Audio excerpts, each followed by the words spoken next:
Olá, seja bem-vindo a mais um Nefroclínicas Convida. Eu sou o Dr. José Neto, clínico geral e nefrologista, diretor de ensino, pesquisa e inovação da Nefroclínicas. E tem aqui hoje comigo uma querida profissional amiga que está conosco desde o início da Nefroclínicas, a doutora Fernanda Ribeira. Fernanda eu já conhecia de outros tempos, mas nunca tinha tido a oportunidade de trabalhar tão perto com ela. E posso dizer que a impressão que eu tinha se confirmou, na realidade não, foi exponencialmente melhor do que aquilo que eu já sabia a seu respeito. Do ponto de vista técnico, eu acho que não tem, é indiscutível a sua capacidade, mas você como pessoa, o seu carisma, o seu carinho, não só com os pacientes, mas com toda a equipe ali, desde a pessoa que está cuidando da limpeza, da recepção, os colegas médicos, outros profissionais, e isso realmente é encantador. E eu tenho certeza que você vai receber esse carinho todo aqui hoje nessa live. Então, obrigado, Fernanda, por fazer parte desse time e estar conosco aqui hoje no Nefroclínicas Convida. Eu que agradeço mais uma vez. Fernandinha, hoje a ideia do Nefroclínicas Convida é realmente bater um papo leve, tirando as dúvidas do profissional de saúde. Eu brinquei com você, a gente estava conversando antes da live. Falei, olha, é como se você estivesse explicando para sua mãe as coisas que a gente vai conversar aqui. Então, o papo realmente é para tirar dúvidas. Se você, pessoal, que está assistindo, tiver dúvida básica, não fica com vergonha, pode perguntar. A gente está aqui, o objetivo é esse, realmente é educar. Essa educação faz toda a diferença. E a gente vai falar hoje a respeito de rastreio de doença renal. E propositalmente eu não coloquei doença renal crônica, porque muitas pessoas confundem. O que é doença renal? O que é doença renal crônica? Eu queria que você desse um ampassã para as pessoas a respeito de, eu tenho um problema renal. Isso é grave? Isso pode ser uma coisa leve? O que você enxerga quando um paciente chega para você e fala assim, doutor, eu vim aqui porque eu tenho um problema renal? Então, o problema renal eu tenho vamos colocar assim, duas divisões, porque eu tenho um problema que eu tenho perda de função renal, então eu tenho uma diminuição da filtração glomerular e eu posso ter alterações que não estão acompanhadas de perda da filtração glomerular. Então, quando a gente pensa em rastrear a doença renal, eu tenho que pensar que eu estou rastreando essas duas coisas, ou a perda de função renal, que a gente vai chamar isso, habitualmente, para as pessoas entenderem, quando a pessoa tem menos de 60% da filtração do rim, né, do percentual de função renal, ou quando ela tem, eu posso chamar de doença renal, alterações que não tem perda de função renal, que tem uma função renal preservada acima de 60%, mas que vão ter alterações ou na anatomia, na estrutura do rim, ou alterações que a gente chama de, vamos colocar, não sei se o termo correto seria metabólicas, mas alterações, por exemplo, como perda de sangue ou perda de proteína na urina, que podem não estar acompanhadas de perda da filtração do rim. Perfeito. Então, de uma maneira geral, acho que é mais ou menos o que eu faço mesmo com os pacientes, você pode ter aquele problema que te leva à perda da função, que em última análise vai te levar, em casos graves, para diálise, para transplante e tudo mais, e você tem aquilo que não tem necessariamente uma perda, pelo menos não num quadro agudo. Você pode ter, por exemplo, muita gente fala assim, você tem doença renal? Tenho. Aí, normalmente, na nossa cabeça é a doença renal crônica, que a gente vai entrar um pouquinho mais em detalhes. Mas, às vezes, a pessoa tem um quadro de litias, né, de cálculo renal na família, que não deixa de ser uma expressão clínica de doença renal, mas que, na ampla maioria das vezes, não vai levar ao caso de perda da função, que é normalmente aquilo que mais assusta o paciente. Fernanda, normalmente as pessoas têm muita dúvida com relação ao seguinte, poxa, quem que deve rastrear? Vale a pena rastrear todo mundo? Tem alguma idade? Tem algum sexo? Como é que você enxerga isso na sua prática clínica? Então, na minha prática clínica, eu entendo que a gente não tem que rastrear todo mundo, porque, na verdade, eu tenho que buscar para rastrear quem tem fator de risco para ter essas alterações. Seja o fator de risco para ter perda de função renal, ou seja o fator de risco que me faça suspeitar de alguma alteração da função renal. Porque eu investigar todo mundo, eu tenho que fazer exame de muita gente para achar um percentual pequeno de pessoas que vão apresentar aquele problema. E, por outro lado, rastrear aqueles que têm fator de risco para ter essas alterações renais é importante porque permite a gente tratar e intervir de forma precoce e, muitas vezes, evitar a progressão de uma doença, né? A evolução dessa doença. Beleza, show de bola. E quem seriam essas pessoas? Então, vamos lá. Acho que importante aqui, que é o que preocupa muito a grande parte das pessoas, né? Seriam os hipertensos e os diabéticos. Então, os hipertensos e diabéticos são pessoas que têm fator de risco aumentado para ter disfunção renal. Então, essas pessoas têm que investigar. As pessoas que têm uma história de doença cardiovascular. Pessoas que têm cálculos renais de repetição, né? Que é o que a gente chama de nefrolitíase de repetição. Pessoas que têm infecção urinária de repetição com frequente, já tiveram histórias de internação, de pielonefrite. Pessoas que têm alguma doença maligna, em especial as neoplasias malignas, porque muitas vezes tanto os tumores quanto o próprio tratamento que o tumor vai necessitar pode trazer algum potencial aí de prejuízo para o rim. Pessoas que têm história de usar medicamentos de forma crônica que têm um potencial de toxicidade para o rim. Aqui, em especial, eu queria chamar a atenção para os anti-inflamatórios não hormonais, né, que são os parentes do diclofenaco, da nimesulida. Os obesos, né, os portadores de síndrome metabólica. E os idosos com mais de 60 anos. Beleza. Acho que falei os mais importantes. Não sei se pulei algum. De uma maneira, se a gente for juntar isso tudo que você falou, e eu acho que você pontuou muito bem, colocaria 2/3 das pessoas que estão em diálise hoje estão ali por 2 doenças.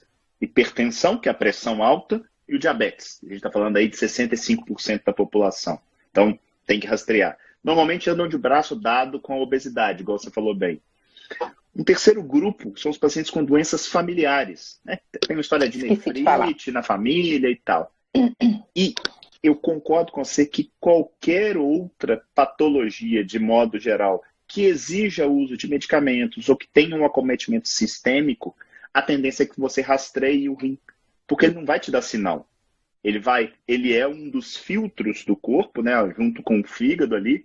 Por exemplo, um tratamento para um tumor de pulmão, que não tem necessariamente nada a ver com o rim, acaba podendo ser lesivo. Lembrando que o rastreamento ele é relativamente simples, né, Fernanda? Como é que normalmente a gente faz? Então, o rastreamento, a gente vai abrir mão de exames simples, que tem baixo custo, né? Principalmente o exame de urina rotina. Nesses pacientes, em especial os hipertensos e diabéticos, a gente tem que pesquisar se eles têm perda microscópica de proteína na urina. A gente chama esse exame de microalbuminúria. E aí a gente faz uma coleta em amostra única de urina, que a gente faz a relação da albumina sobre creatinina e a gente dosa a creatinina no sangue. Então, qual que é o objetivo de cada um desses principais exames? Em alguns casos, a gente vai precisar do ultrassom para rastrear, em especial quando eu estou falando da história familiar de doenças renais, né? Principalmente história familiar de doenças, às vezes, de alterações anatômicas. Então, o exame de creatinina. Esse exame de creatinina, para que serve esse exame? O que é esse exame? Esse exame é um exame que, através dele, eu vou fazer uma estimativa de qual que é a função renal, qual que é a filtração do rim. Então, eu vou jogar esse valor da creatinina, a gente não olha se a creatinina está dentro do valor de referência que vem ali no laboratório. Eu vou jogar esse valor de creatinina numa fórmula. A fórmula que a gente usa mais comumente é uma fórmula que chama CKD-EPI e vou estimar a função renal. Então, essa fórmula foi estudada por cientistas que validaram essa fórmula para estimar a função renal. Então, eu vou usar esse exame creatinina e vou fazer uma estimativa da minha filtração do rim. O exame de urina vai me possibilitar perceber se eu tenho alguns sinais de alerta naquela urina. Por exemplo, uma perda mais importante de proteína ou uma perda de sangue na urina também.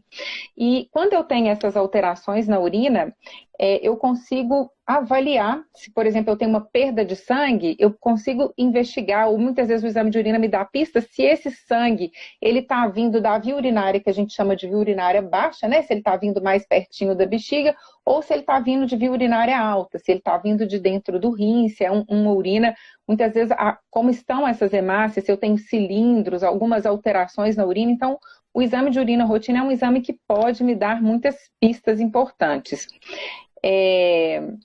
E para investigar a perda microscópica de proteína, que a gente chama de microalbuminúria, que muitas vezes a fita reagente do exame de urina não consegue detectar, eu faço a relação albumina-creatinina, que me permite detectar a perda de proteína acima de 30 miligramas por grama de creatinina. Show de bola. Eu não sei se você costuma fazer isso, eu gosto de simplificar a vida dos pacientes. Então, quando a gente faz lá o cálculo pelo CKD-EPI e eu tenho lá 50 ml por minuto, e que você colocou muito bem, eu costumo usar do mesmo jeito. Você tem mais ou menos 50% de função. Uma das coisas que tem que ficar muito claro para as pessoas é que esse número ele não é cabalístico. Ele não é aquele número perfeito, né? A gente sabe que quando encontra 50, definitivamente não é 100. Mas pode ser 40, pode ser 60, existe uma margem. Mais importante do que isso é o acompanhamento. É o que vai acontecer nos meses, anos subsequentes, né?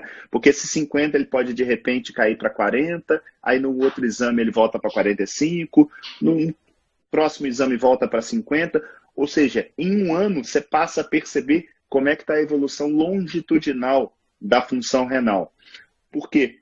Posicionar para o paciente, olha, você tem 50, quem faz diálise tem menos de 10. Eu acho que de uma certa maneira dá uma ideia prognóstica para ele, principalmente à medida que ele vai te conhecendo, acompanhando há mais tempo, ele vê, olha, não, está evoluindo, eu estou conseguindo segurar ou não, a coisa está caindo mais rápido, porque muitas das vezes eu vejo as pessoas simplesmente falando assim, tá bom. Mas o tá bom, por vezes, para o paciente, é algo vago. O que você acha a respeito disso, de tentar simplificar o discurso frente aos pacientes? Então, eu acho muito importante a gente simplificar esse discurso para o paciente e explicar para ele o que isso significa também, essa oscilação que acontece. Então, muitas vezes tem uma ansiedade, né? Minha creatinina estava 1,3, foi para 1,2, assim. Muitas vezes tem essa ansiedade, assim, de alterações de 1/10 de creatinina. Então, assim, essa simplificação é importante e pontuar muito para ele da importância do controle, do acompanhamento e da presença de sinais de alerta. Porque determinados sinais ou sintomas que vão acompanhar essa alteração dessa filtração glomerular, que a gente mede ml por minuto. Eu uso muito, até coloquei aqui o percentual, né, para as pessoas entenderem. Né, assim, a gente saber, eu gosto de explicar muito assim, mas olha, você tem uma taxa de filtração glomerular, porque às vezes a pessoa fala assim, vem uma taxa de filtração glomerular de 58, chega no consultório apavorado, mas às vezes é um paciente que está com peso adequado, que não é hipertenso, que não é diabético, não tem proteinúria, não tem hematúria. Então, assim, e orientar em relação à importância dos sinais de alerta, importância, assim, de que muitas vezes está atento a um aparecimento de uma espuma na urina, né? Orientar ele em relação aos sinais de alerta e da importância do que ele vai fazer, quando que isso traz repercussão. Então, habitualmente, assim, quando a gente tem acima de 50 de filtração glomerular, esse paciente vai muito bem, né? Acima de 45, habitualmente ele vai muito bem, em especial se ele não tiver esses sinais de alerta. E esse alerta é muito importante para orientar essa pessoa que evite, por exemplo, os medicamentos nefrotóxicos, que são medicamentos que muitas vezes são utilizados assim com uma certa facilidade, muitas vezes com... enfim, as pessoas, a gente toma anti-inflamatório muito facilmente, né? Com uma liberalidade muito grande, né? Fernanda, você me falando isso aí, você me remeteu duas perguntas. Eu vou começar com a primeira. Idoso, principalmente aquele idoso acima dos 80, por vezes esse paciente tem essa função renal abaixo de 60. Eu queria que você falasse um pouquinho da diferença desse rim do idoso de evolução natural, e aí como é que você faz para conceituar isso junto ao paciente, explicar para eles, por vezes, é só uma evolução natural da própria idade, e quando que realmente fala, opa, sinal de alerta ligado, precisamos atacar isso ou aquilo. Então, isso é até muito comum a gente receber os idosos com uma diminuição de filtração glomerular e às vezes com uma certa ansiedade. Eu falo muito com os pacientes o seguinte, que depois dos 40 anos a gente começa a envelhecer, né? Então eu falo assim, Morro de medo de chegar lá, aparece, né? Então, assim, eu também, ainda bem que eu não cheguei lá ainda. Mas assim, eu falo assim, aparece né, uma ruguinha no olho, uma ruguinha na testa, né? O fio branco de cabelo. Então eu falo com eles que por dentro não é diferente. Então, assim, eu não espero, né? A gente nasce, vamos colocar assim, colocando o termo percentual para as pessoas entenderem, né? A gente nasce aí com próximo de 100 ml, mais de 100 ml por minuto, na verdade, de filtração glomerular. Depois dos 40 anos, a gente vai perdendo essa filtração glomerular de forma natural. Isso vai acontecendo de forma fisiológica.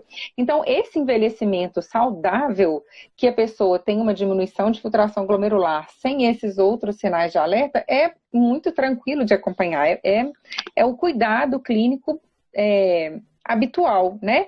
E agora, diferente de um idoso que, por exemplo, eu tenho um diabetes com uma glicemia descontrolada, com uma hipertensão não controlada, eu tenho uma proteinúria, às vezes, maior do que 1 grama nessa urina, né? Às vezes eu tenho outros sinais aí que eu tenho que ficar atentos, porque eu tenho também que orientar que aquela pessoa precisa de um cuidado mais próximo, de um olhar mais atento, porque a gente hoje tem medicamentos que ajudam a controlar perda de proteína na urina. Esses pacientes que têm possibilidade de evoluir para uma perda de função renal mais progressiva, quando ele tem esses fatores de alerta, né, a hipertensão tem esses fatores de risco para evoluir de forma menos favorável, no momento que a gente detecta uma disfunção renal, tem exames que a gente tem que fazer para avaliar. Então, por exemplo, eu tenho que investigar se esse paciente tem uma anemia associada àquela doença renal, porque eu evitar uma anemia associada à doença renal, eu diminuo a progressão daquela doença renal. Muitas vezes, junto dessa doença renal, eu tenho alterações metabólicas do osso, que a gente chama de distúrbio mineral e ósseo. Então, eu posso detectar essas alterações e tratar de forma precoce, né? Ou quando isso vem evoluindo, vem caminhando, a gente vai conversar, quando porventura a gente não consegue evitar, a gente vai conversar com esses pacientes sobre as modalidades que a gente tem de terapia renal substitutiva. A gente vai escolher junto com o paciente qual a modalidade que vai se adequar para ele, para a família dele, para o dia a dia dele. A gente vai preparar ele para que ele entre bem naquela modalidade de tratamento, né? Quando a gente, não sei se eu estou pulando muito aqui, mas assim, quando eventualmente a gente venha precisar, seja da hemodiálise ou da diálise peritoneal, a gente tem essa possibilidade de preparar o paciente, de escolher junto com ele, de ter oportunidade de explicar o que é cada método, como que cada método funciona no dia a dia da vida dele, tentar entender como que é a vida daquele paciente, o que é importante para ele, né? Para que a gente ajude ele a escolher a melhor forma de tratamento. E preparar ele para que ele vá bem. Se a escolha dele for pela hemodiálise, que ele vá para a hemodiálise com acesso vascular, que ele vá para a hemodiálise sem anemia, com hemoglobina controlada, com distúrbio mineral e ósseo controlado. Então, quando a gente tem essa detecção dessa doença que está evoluindo, né, que tem acompanhado desse diabetes, ou muitas vezes o idoso tem a doença cardiovascular também presente, muitas vezes essa doença cardiovascular é um fator aí associado à progressão da doença renal também, né, a obesidade. Então, a gente pode fazer essa intervenção, esse tratamento com o olhar para cada um. Muito bom. Fernandinha, você acabou falando aquele paciente que vai mal.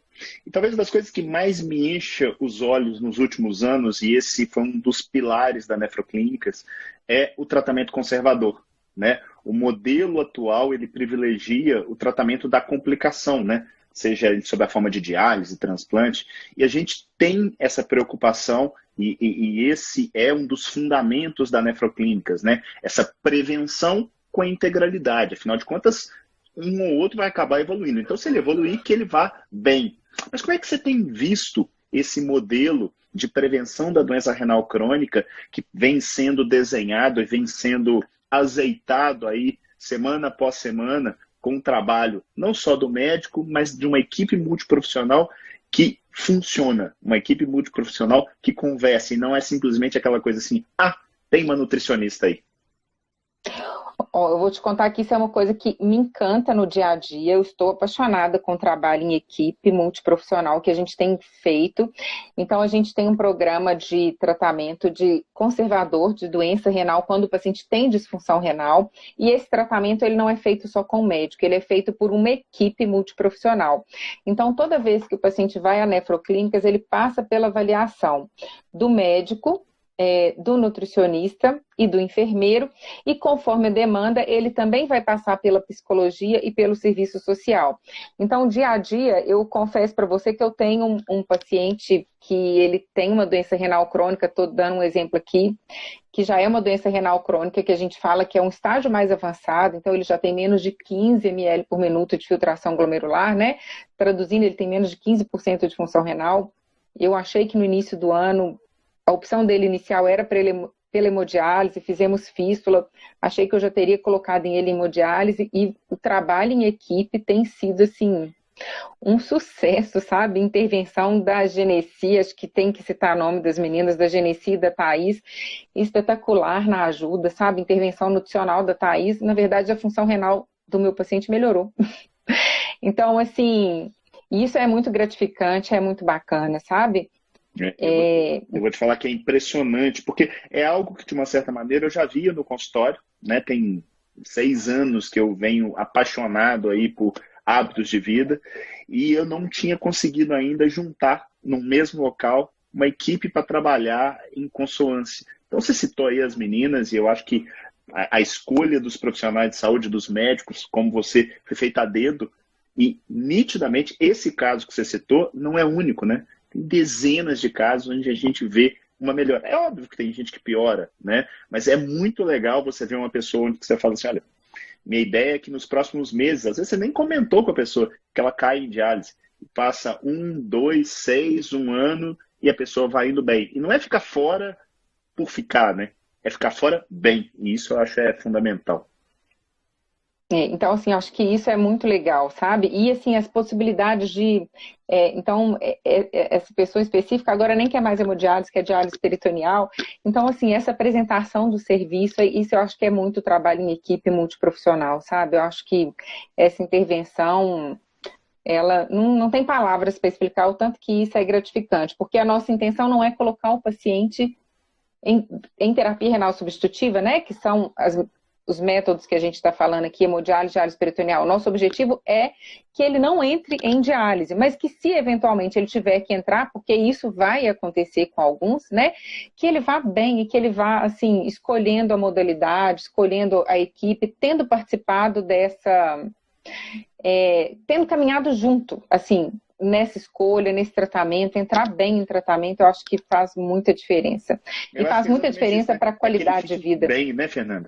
Eu acho que você citou muito bem. Não é que ele vá, que ele não vá, que ele fique, que ele não fique. É que ele fique bem, né? Então, na hora que você coloca o ser humano na frente dos 2 rins, como você bem colocou no início da live, eu acho que a tendência natural é que você entregue muito mais valor. Porque aquela pessoa que te procurou, ela não te procurou por causa do exame. Ela te procurou para ser cuidada.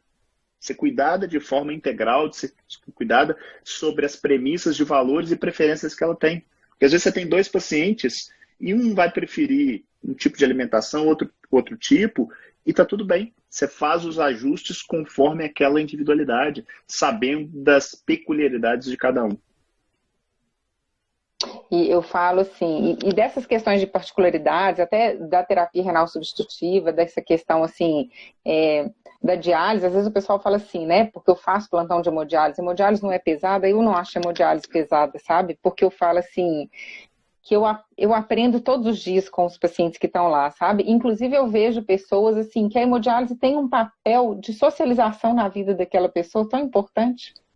Então, assim, como que às vezes o tratamento tem uma importância e ele traz mesmo essa qualidade de vida, sabe? Então eu vejo assim, as amizades dentro da diálise, as amizades entre os pacientes, sabe? A comunhão assim com as histórias de vida, sabe? É muito legal mesmo. Então, assim, eu falo assim, não é pesado, sabe? Eu adoro. Eu chego feliz. Tudo questão de perspectiva, Fernanda. Tudo. Se você está em uma determinada situação, você pode olhar metade vazia ou metade cheia do copo. em qualquer situação da vida, né? Você pode estar num campo de concentração. É possível olhar aquilo sob um prisma que difere da maioria. Tem gente que está num paraíso, está super bem, e no fundo não está bem consigo mesmo. E isso eu acho que é um negócio que tem que ser buscado frequentemente no ser humano. Estou vendo um depoimento aqui da Ângela Cal. Cheguei no nefrologista com 18%, com a ajuda da nutricionista hoje estou com 30%. Estou muito bem. Eu queria aproveitar esse depoimento dela para te perguntar como é que você tem visto o papel da comida, da alimentação, porque nós médicos, de maneira geral, nós não somos ensinados, nós somos muito ensinados a medicalizar, a pedir exame e dar remédio, pedir exame e dar remédio. Nada contra quando isso está bem indicado. Como é que você tem visto o papel especificamente da nutrição dentro do cenário da doença renal? Então, eu falo que eu tenho que aprender muito com a Thaís, né, que é a nossa nutricionista. Mas assim, eu não tenho dúvida de que a importância da nutrição com saúde.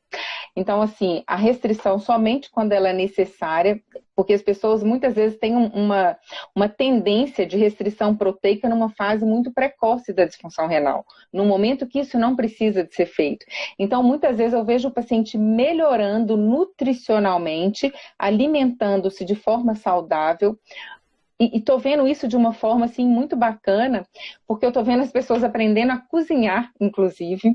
Então, assim, aprendendo opções de receitas saudáveis, com alimentos naturais, tirando realmente o que é necessário, porque tem determinadas situações avançadas de função renal que eu tenho que realmente fazer restrições. Então, por exemplo, né, numa disfunção renal avançada, muitas vezes eu vou ter que restringir potássio. Com uma disfunção renal que eu estou muito próximo de entrar em terapia renal substitutiva, eu vou ter que fazer algumas restrições. Tem a questão do tratamento da restrição glicêmica, da restrição de carboidrato, em especial em fases precoces, e tem visto isso de uma forma assim, impressionante, assim, em formas precoces da doença renal. Então, a intervenção da nutricionista tem mostrado um equilíbrio, assim, melhora de proteinúria, melhora de percentual de função renal, melhora de controle metabólico, perda de peso e ganho nutricional. Então, assim, na verdade, de um modo geral, eu tenho visto, assim, a intervenção focada na alimentação com qualidade, com ganho de saúde. Com ganho de saúde, ganho de bem-estar e minimização do potencial de complicação. Assim, eu tenho visto isso. Eu vou te falar que a minha impressão é a mesma sua. Eu acho que a alimentação está muito mais para protagonista do que para coadjuvante. Infelizmente, o mainstream ainda não é esse, né? O senso comum dita muito mais, eu não vou tomar um remédio? Tem algum remédio para isso? E uma das perguntas que eu recebo muito assim no meu dia a dia, e eu acredito que você também, é o seguinte: doutor, o que eu faço para baixar minha creatinina? Porque a creatinina é um grande marcador dessa disfunção renal. Então, só para o pessoal ter uma ideia, às vezes a pessoa está perdido, uma creatinina normal, normalmente ela está ali por volta de 1, um pouquinho abaixo ou levemente acima disso. À medida que ela vai subindo, significa uma piora da função renal. O que você comenta com os pacientes quando eles fazem esse tipo de pergunta? Então, eu coloco muito assim do valor da creatinina, do que ela significa, porque nesse momento eu comento muito das oscilações que a gente falou no início, que às vezes a creatinina tem oscilações e muitas vezes o paciente melhora, começa a fazer atividade física, ele tem um ganho nutricional, ele tem um ganho de melhora física, de bem-estar, e às vezes essa creatinina até sobe um pouquinho. Porque, na verdade, a creatinina ela é derivada da massa muscular, mas não necessariamente isso está me traduzindo uma piora significativa da função renal. Então, eu falo muito assim, para a gente não ficar... claro que eu tenho que avaliar a creatinina, que eu estou usando a creatinina para fazer a estimativa da função renal, mas ela também ela também é derivada de proteína. Então, quando eu melhoro, muitas vezes um paciente que está desnutrido, quando eu melhoro ele do ponto de vista nutricional, ele vai melhorar a massa muscular e, consequentemente, essa creatinina vai até subir um pouquinho. Então, eu falo muito assim, a gente não tem que que focar no número creatinina isolado, né? Porque não é um número cabalístico, não é que eu não vou acompanhar, mas eu não tenho que focar no número, se a creatinina tem que ir de 1,2 para 1, não é isso, né? Na verdade, assim, eu tenho que fazer o segmento e o segmento daquele indivíduo como todo, porque eu vou avaliar aqueles parâmetros junto de todo um contexto ali da avaliação daquela pessoa.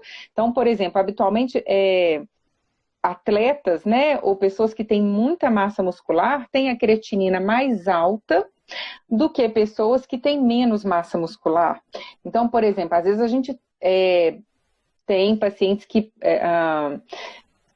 fazem muita atividade física, são, né, atletas e que vão ter essa creatinina mais alta, e por outro lado, às vezes eu vou ter um diabético que infelizmente já teve uma complicação, por exemplo, de ter uma complicação vascular que teve uma, né, às vezes a gente vê isso dentro do consultório da nefrologia, uma amputação de membro.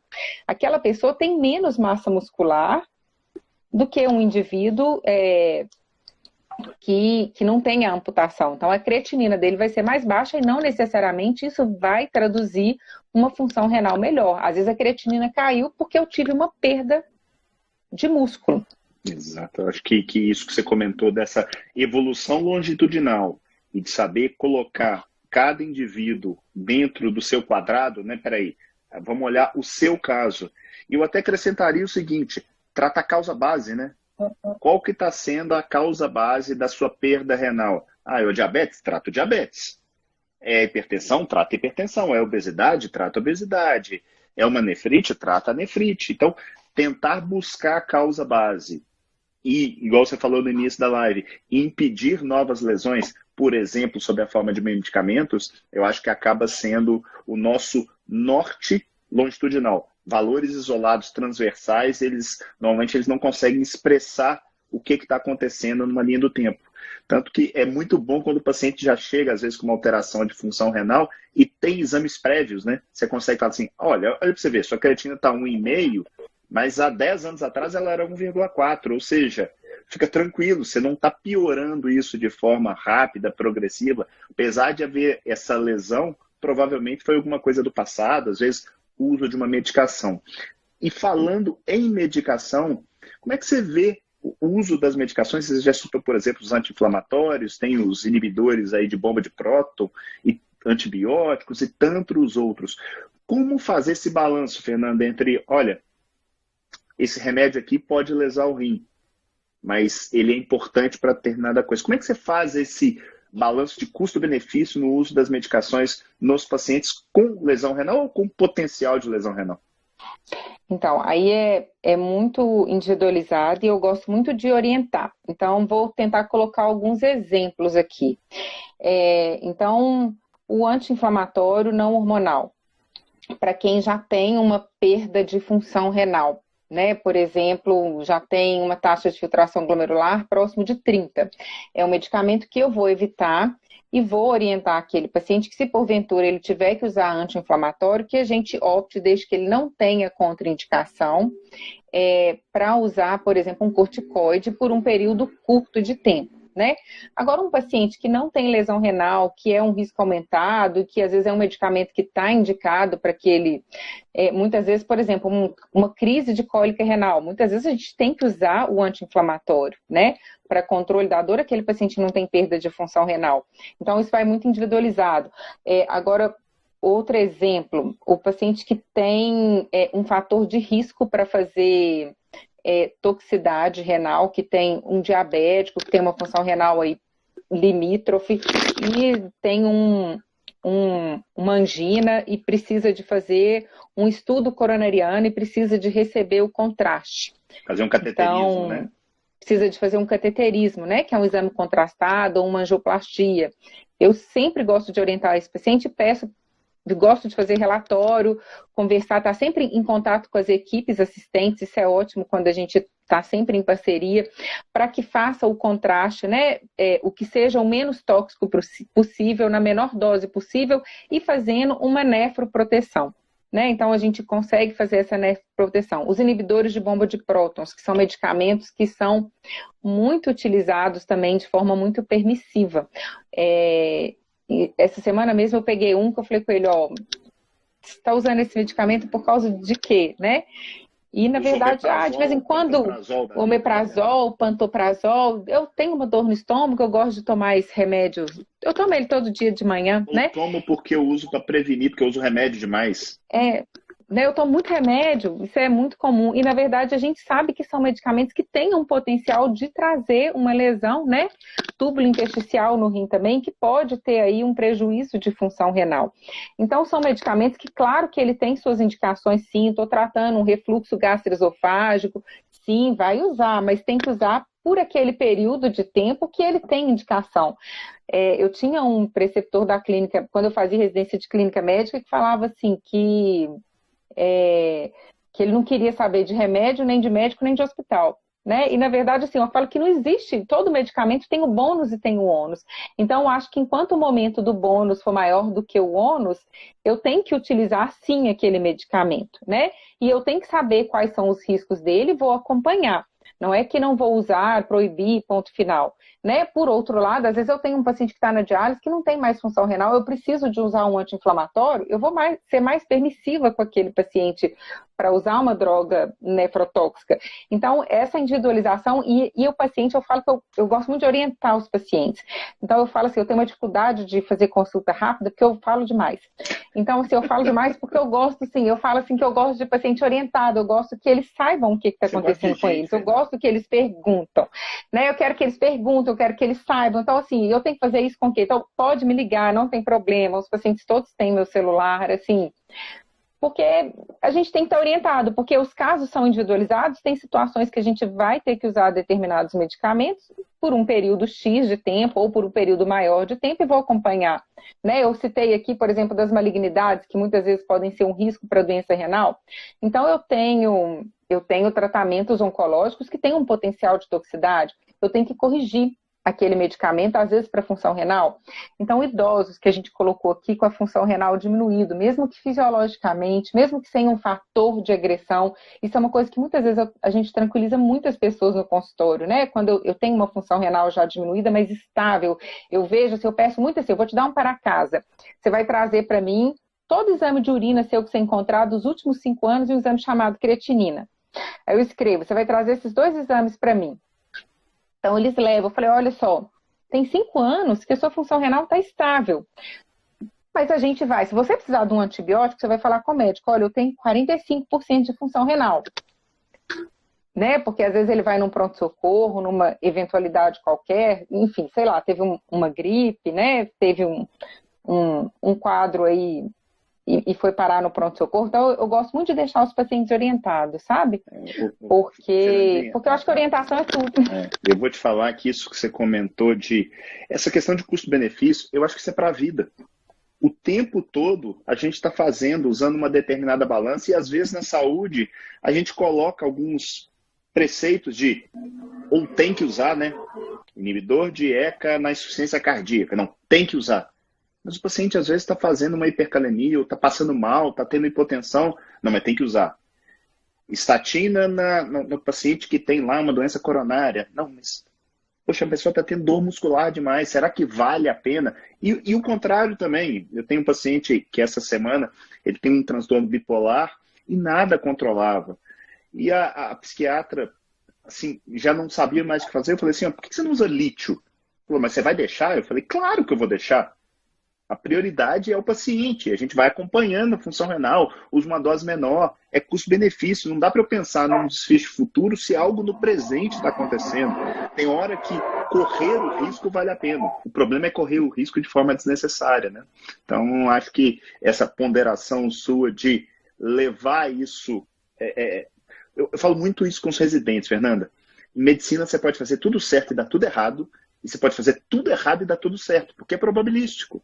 Mas a partir do momento que você tem esse carinho, esse cuidado, essa atenção, normalmente eu acabo recebendo, eu tenho certeza que você recebe, em situações de dor, onde um paciente foi para diálise ou até perdeu a vida, um feedback da família e dos pacientes de muito obrigado. Eu falo que é essa hora que eu vejo que meu trabalho está no lugar certo.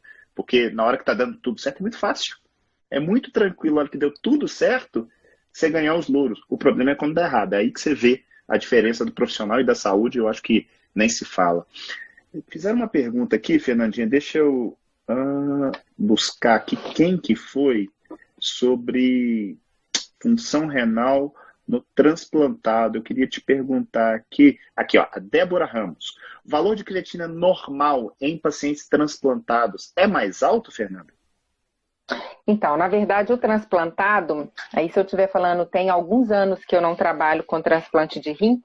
Se eu falar alguma, apesar de eu amar transplante renal, amo de paixão, mas tem alguns anos que eu não trabalho com transplante. Então, a gente estima a função renal do transplantado da mesma forma que a gente estima a função renal do não transplantado. A questão é que o doente, a pessoa, né, aquele indivíduo que foi transplantado de rim, eu considero ele portador de uma doença renal. Então, assim, ele é portador de uma doença renal que ele vai mudar o estágio de doença renal que ele tem. Então, quando ele vai para o transplante, habitualmente ele é um estágio renal que a gente classifica a função renal, a doença renal crônica, em termos de filtração glomerular, em estágios que vão de 1 a 5, de forma que 1 é quando eu tenho a função do rim, a filtração do rim preservada, e o estágio 5 é o estágio em que eu tenho o menor percentual de filtração desse rim. Então, o paciente que transplanta rim, ele sai de um nível de menos que 15%, né? Eu estou usando o termo por cento para as pessoas entenderem. Por menos que 15% de função renal para um nível de função renal mais elevado. Mas ele vai ser uma pessoa que vai ter que ser sempre cuidada com carinho, um olhar muito especial e uma atenção àqueles medicamentos que ele vai precisar de tomar por longos períodos, né? Então, na verdade, ele vai se transformar numa pessoa, muitas vezes, numa disfunção renal, que eu tenho 15% de função renal, eu vou para 70% de função renal no pós-transplante. E vou acompanhar aquela creatinina junto de outros fatores que eu também tenho que estar sempre muito atento na questão do rim transplantado. Então, o exame de urina do paciente transplantado é muito importante, porque o aparecimento de uma perda de proteína nova na urina, né? Ou um sangramento novo na urina, um aparecimento súbito de uma hipertensão arterial que não existia e que passou a existir, o descontrole do diabetes, ou um diabetes que surgiu no pós-transplante, que são eventualidades que podem acontecer. Mas a gente também usa da mesma forma que no não transplantado, a gente usa a creatinina para fazer essa estimativa de função renal. Posso abrir mão de outros exames, muitas vezes eu vou fazer um ultrassom mais específico para ver a vascularização daquele rim transplantado, eu vou fazer essa avaliação conjugada aí com outros fatores, né? Mas essa pessoa transplantada, ela vai ser sempre acompanhada aí com todo carinho.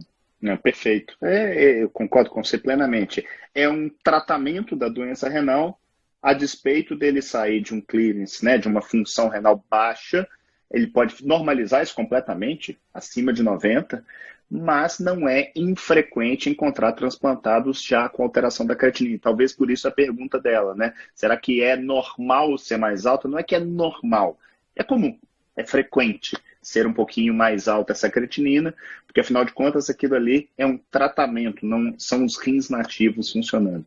Eu vou comentar duas coisas aqui agora. Como é que sua mãe chama? Minha mãe chama Sandra. A Sandra ela tá tem o SM Bordados, né? Ela está aqui fazendo um carnaval para você, e eu acho que mais merecido. E eu queria falar que ela tem aqui uma irmã gêmea, sabe, dona Sandra? A Marisa França, que eles foram separadas no nascimento, que são duas pessoas, dois anjos que nós temos lá na Nefroclinics. Impressionante como que Marisa e Fernando parecem no trato diário, no manejo com os pacientes, com as pessoas. E a Marisa está fazendo um comentário super pertinente e interessante assim. É importante não rotular um idoso, entre aspas, saudável de renal crônico, mas orientação para prevenção é sempre bem-vinda. Eu acho que essa questão de pensar em sempre melhorar, independente, eu acho, até de ser idoso, né, Fernanda? Queria que você falasse um pouquinho a respeito disso, desse pensamento da prevenção. Eu fui ler o comentário aqui, me perdi, tá vendo? Eu não estava lendo o comentário, mas se eu não tiver perdido a pergunta por inteira... Eu estou falando... Eu não estou lendo os comentários e eu fui ler os comentários aqui agora. Eu estou prestando atenção só no Neto. Eu falei, eu não posso ler comentários, senão eu vou desconcentrar nessa estreia de lives. Não, o pessoal nem está perguntando de tão bem que você está se saindo. De tão bem que você está né? Não, agora eu já estou tranquila, já passou a ansiedade. Na verdade, eu estava ansiosa antes. Na hora de começar, já próximo da hora de começar, a ansiedade já diminuiu. Que bom, que bom. Mas aí eu fui ler os comentários. Qual que é o papel da prevenção? Como é que você enxerga isso no dia a dia? Eu acho a prevenção muito importante, porque muito do que a gente pode fazer por cada uma dessas pessoas é prevenir. Então, isso que a Marisa falou, em especial do idoso, é muito importante. E não só do idoso, porque muitas vezes o jovem que tem uma cicatriz, às vezes ele tem uma lesão cicatricial estável no rim. O potencial que eu tenho de prevenir, de evitar agressão ali, de orientar em relação à alimentação saudável, eu estou vendo, assim, efeitos fenomenais em relação à alimentação. Então, assim, eu acho que esse potencial, e com medidas simples. Prevenir muitas vezes não é com medicamento, é com hábito de vida saudável, é trazer saúde. Então, isso é muito legal e essa orientação é muito bacana. Eu vou te fazer uma pergunta. Meu pai está aí também. Como é que ele chama? Vai ficar bravo. Meu pai é Cizenando, que é um nome diferente. Sandra e o Cizenando. Cizenando Barros, sou xará dele, também tenho Barros. Eu vou te fazer uma pergunta aqui, se você não se sentir confortável, eu mesmo respondo. O Flávio está perguntando, dieta vegetariana é mais saudável para um paciente com insuficiência renal crônica? Vou falar e você me completa, tá? Na verdade, a dieta vegetariana, a alimentação, eu acho que isso aí tudo a gente tem que respeitar as individualidades de cada um, porque muitas pessoas vão ter uma dieta vegetariana por questão de vários princípios que precisam de ser respeitados.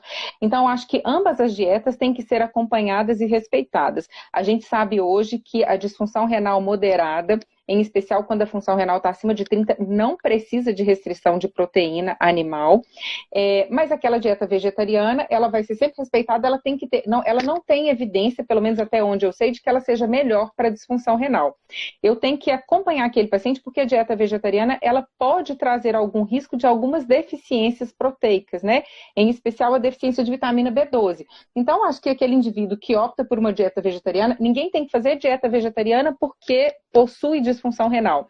Mas aquela pessoa que opta por uma disfunção vegetariana, ela vai ser orientada a ter uma alimentação saudável dentro do que ela acredita e do que ela deseja cumprir, e de forma que a gente monitore para que ela não faça nenhuma... acompanhe aí os riscos, por exemplo, de uma disfunção de vitamina que talvez ela precise de suplementar. Assina embaixo. Acho que respeitar a opinião, principalmente do ponto de vista filosófico, a gente pode até entrar numa conversa filosófica, se vale ou se não vale a pena. Agora, do ponto de vista técnico, não tem absolutamente evidência nenhuma de que funcione, muito antes pelo contrário. É até mais provável da pessoa caminhar para algum tipo de deficiência, lembrando que mesmo quando você compara em função renal mais baixa, a gente não tem uma evidência de que a proteína vegetal ela seja melhor do que a proteína animal.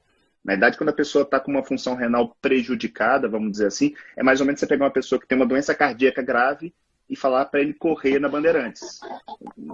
Ele pode morrer por causa disso, mas o problema não é a atividade física, é porque o coração está muito doente. Em quem tem o rim muito doente, você pode precisar, como você bem colocou, algum tipo de restrição, seja proteína, fósforo, potássio, de acordo com a individualidade. E aí, precisa de alguém bom para cuidar disso. E aí nós temos a Thaís lá, que tem feito um trabalho brilhante e realmente tem me enchido os olhos. Eu tenho visto resultados espetaculares que definitivamente tem muito mérito dela nesse trabalho. No seu nome está aqui KJ.Andrade. Desculpa a minha ignorância, não tem menor problema, aqui é para tirar dúvida mesmo, viu? Paciente que fez transplante de rim pode tomar suplementos de proteína? Então, paciente que fez transplante de rim, aí também vou pedir a ajuda do Neto se precisar de completar, tá? Mas paciente que fez transplante de rim, eu entendo que se ele tem uma função renal estável e alimentação saudável, eu não vejo o porquê suplementar proteína se a proteína saudável está na comida e no alimento que ele vai comer. Eu acho que isso é mais natural do que qualquer proteína que vem artificial com química ali envolvido. Então, eu acho que a proteína é bem-vinda da comida de verdade que você tanto fala, né? Então, eu acho que essa é a melhor proteína. Então, desde que ele não tenha restrição que ele tenha uma função renal que não necessite de restrição proteica, acho que essa proteína tem que vir da comida. Concordo com você plenamente. Eu acho que respondendo a pergunta dele, o transplantado pode tomar suplemento? Pode. A questão é, precisa? Na enorme maioria das vezes, não. Eu assisti uma vez uma palestra de um educador físico que eu achei sensacional, falando basicamente de suplementos. Normalmente, a pessoa que precisa de suplementos não paga por eles. Quem paga é quem não precisa. Isso é uma verdade nua e crua. É impressionante como que normalmente essa indústria da suplementação ela está over. É óbvio que tem espaço para uso de whey, para uso de albumina. A gente, inclusive, usa, a Thaís usa muito em vários dos nossos pacientes. Mas não é aquela coisa, eu preciso disso para ser mais saudável. Definitivamente está muito longe disso. Fernandinha, estamos caminhando para o final. Eu tenho que deixar aqui o quanto de manifestação, depois você vai olhar isso com calma aqui, quanta gente te deu manifestações de carinho, de respeito pelo seu trabalho. Estou vendo aqui o Dr. Fernando Lucas, nosso coordenador médico, falando: você é um grande exemplo para nós, orgulho de trabalhar com você. Faço do Fernando novamente minhas palavras.